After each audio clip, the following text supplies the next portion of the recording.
Hey everybody, today I just wanted to make a quick video on how you can create a super simple kind of bug tracking, issue tracking tool in LabVIEW using GitLab.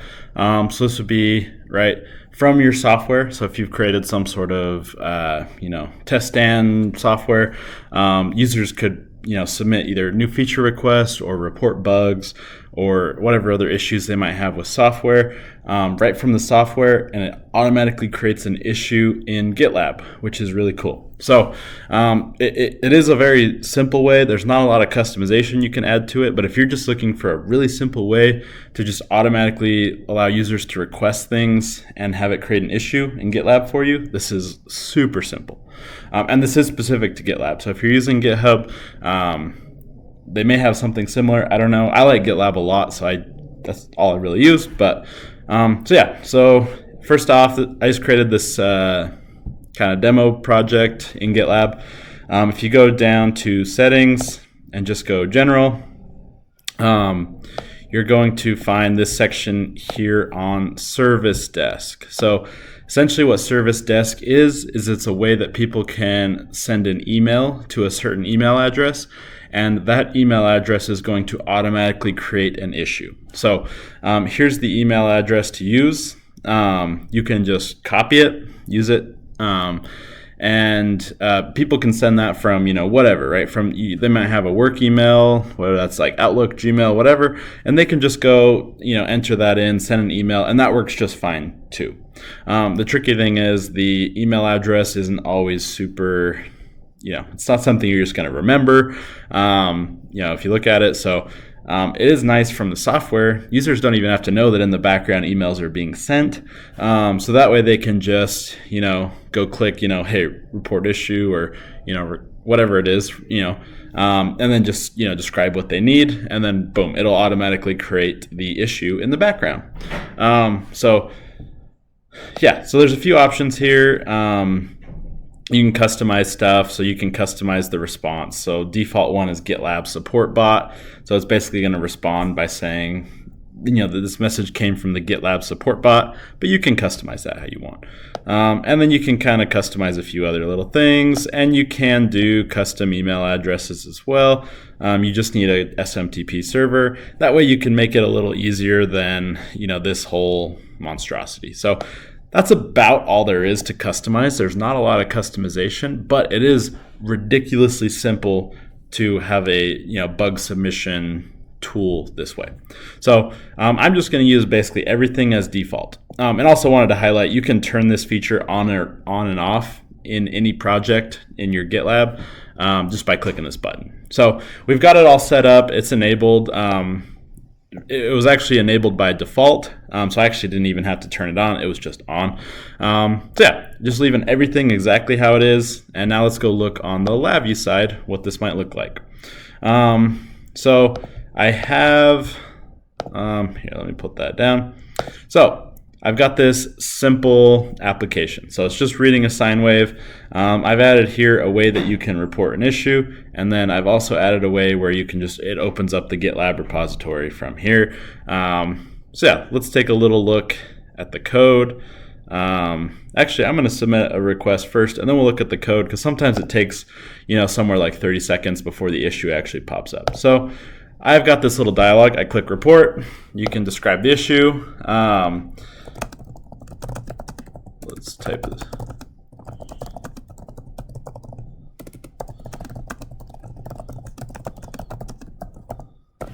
Sweet. And then I also set it up so if I wanted to, I could click add attachment, and I get a file dialog so I can add attachments. Let's just send it like that. I get a confirmation my email is sent. So while that's setting up, it does take somewhere, like 20-30 seconds before the issue actually pops up. Let's take a little look at the code. So timeout state, really simple. I'm just generating a sine wave, and then I'm using a little bit of random numbers to vary the amplitude just a little bit, so you see it changing on the graph. Nothing crazy. GitLab, all I'm doing is opening up the actual GitLab repository, so nothing crazy if you click the GitLab button. And then for reporting the issue, let me stop this actually. Let's take a look at what I'm doing there. So yeah, this is the little dialog you saw pop up. Really simple what's going on in here too. I just have this simple event loop. Basically, if you add attachment, prompts you for this, and it's just building a list of files, so you can attach multiple files. And when you click send email, it's just passing out whatever the issue described is. And over here, I'm using the SMTP functions here. Nothing super crazy. So just connecting to an SMTP server. Here's that big long email from GitLab. And then I've added a static kind of title for the email. It could be something dynamic. And then in the email, I am just taking their issue that they've described, and I'm just including a few other details. And based off the application, you might want to include other things. This is just stuff that's helpful to maybe figure out their issue a little better. So just automatically collect some information. So I'm collecting maybe the IP address of the computer so I can know, hey, what computer in the facility is having that issue. Maybe the last error that occurred in the software, right? So someone might be reporting a bug saying, hey, something's not working. Well, it can be really helpful to have the error information in that situation. So this way it's sending the last error that occurred as well, so I can see that. The version of the software. So sometimes, right, they might be saying, hey, I'm having an issue with, the software. And it turns out they're actually running an old version. For some reason, their computer got missed in an update or something, and that's why they're having issues. So, I have a constant here. You can just be reading the version programmatically as well. And then which user is actually submitting this request. Because this is coming from an SMTP server, the email is kind of static.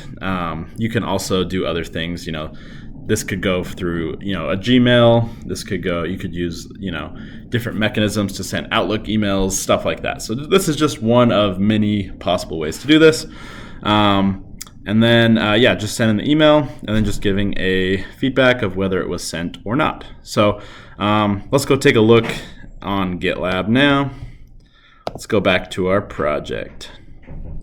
So you can see now over here that there is one issue here. So let's go open it up. And there's our issue that was created 2 minutes ago.